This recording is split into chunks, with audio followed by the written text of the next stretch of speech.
Okay, so you want to spruce up your workspace. I get it. But who knew there was so much to consider when it comes to office plants? Absolutely. It's not just about aesthetics. Right. The right plants can actually boost morale and productivity.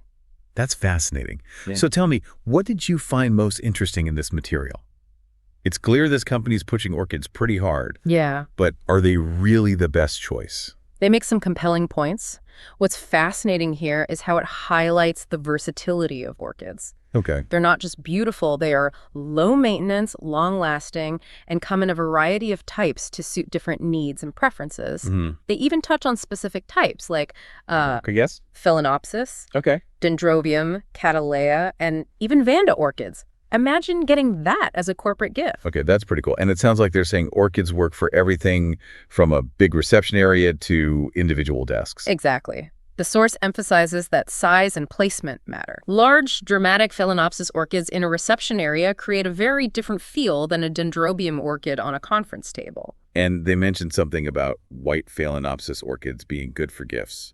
Why white specifically? That's a great point. Yeah. The text highlights their association with respect and sincerity, making them ideal for client appreciation or celebrating a business milestone. So it's not just about picking any pretty orchid. It sounds like there's an art to matching the orchid to the occasion. It's true. What about those of us who are less, shall we say, green-thumbed? Don't worry. This source emphasizes the low-maintenance nature of orchids. Okay. They even compare them to snake plants, ZZ plants, succulents, and cacti. Right. All known for being easy to care for. So even if you can't tell Cymbidium from a cactus, you can still have a stylish workspace with minimal effort. Precisely. This source wants you to know that incorporating orchids into your office environment, whether as a grand gesture or a simple desk plant, can have a real impact on the overall atmosphere. This has been incredibly eye-opening.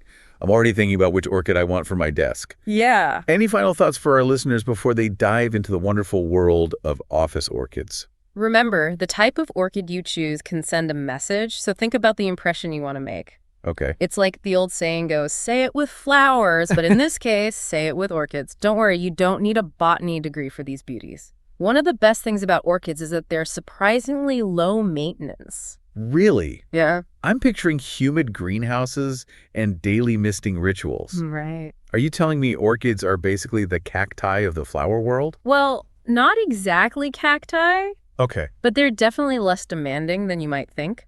The source compares them to snake plants, ZZ plants, and succulents, Yep. all known for being easy to care for. Okay.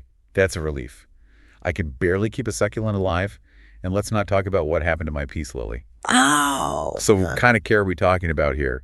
Which orchids actually need to thrive? Orchids actually prefer to dry out between waterings, believe it or not. Okay. They even mention that orchids typically only require watering once a week, and those long-lasting blooms, those can keep your office looking fresh for months. Wait, hold on. Did you just say months?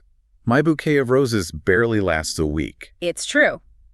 Orchids are known for their longevity, Wow. and they are surprisingly adaptable to indoor environments. Okay. The source specifically mentions that moth orchids, for instance, thrive indoors and need minimal care. Right. Perfect for busy offices where folks might forget to water or even open the blinds every once in a while. So you're saying that even I could handle an orchid. This is groundbreaking. But let's talk about the elephant, or rather the orchid in the room, the cost. I'm picturing a big, impressive orchid arrangement. Yeah.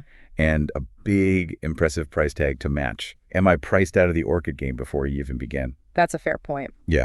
While this particular source doesn't break down the cost, it does emphasize that there are options for different needs and budgets. Okay. Remember, we talked about different orchid varieties and sizes. Right, like a single dendrobium on a desk versus a massive Phalaenopsis display in a lobby. Exactly. And even those elaborate arrangements, they often incorporate other more affordable plants to create a full, lush look. Oh, yeah. So don't think you need a Fortune 500 budget to enjoy the elegance of orchids. Right. This source seems to be encouraging everyone, from small business owners to individuals, to consider incorporating orchids. Yeah. It's about making that touch of elegance accessible. I love that. Orchid accessibility for all. We should start a movement. Okay, so we've covered a lot of ground. Choosing the right orchid, caring for it, the surprising cost effectiveness, Right. and even how it can boost morale and productivity. Yeah. But I have a confession. Oh, I may have gotten a little ahead of myself and already ordered an orchid for my desk. I can't say I'm surprised. You've really warmed up to the idea. I know, right? I went for a Phalaenopsis, but not a white one. Mm. I got a beautiful deep purple. Ooh, interesting choice. I know, right? While we're on the subject of matching the orchid to the occasion, what message am I sending with my purple Phalaenopsis? It's not like I consulted a color chart before hitting the order button.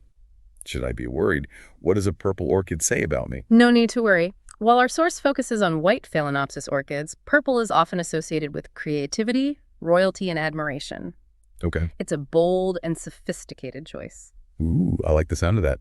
Creativity, royalty, admiration. Maybe I should get a tiny crown for it to wear. You know, there are miniature crown accessories available for plants. See? You get me. Okay, in all seriousness, this deep dive has been eye-opening. Yeah. I've gone from orchid novice to, dare I say, orchid enthusiast in the span of a single conversation. It's been a pleasure exploring this with you. Yeah. It's fascinating how these small touches can change the entire feel of a workspace. It really is. I'm already looking at my desk differently. Any final thoughts for our listeners before they too succumb to the allure of the orchid? Remember, incorporating orchids into your office, whether it's a statement piece in the lobby or a single stem on your desk, Right. can have a real impact. Yeah. It's about creating a more positive and inspiring environment. And who wouldn't want that? It's like they say it with flowers. Or in this case, say it with orchids. This has been amazing. Thank you for taking this deep dive with me. Of course, it's been fun. I'm feeling inspired, energized, and maybe just a little bit obsessed with orchids now. As you should be. It's a fascinating world to explore. And on that note, we'll leave you to ponder the endless possibilities of orchids in the workplace. Until next time, happy decorating.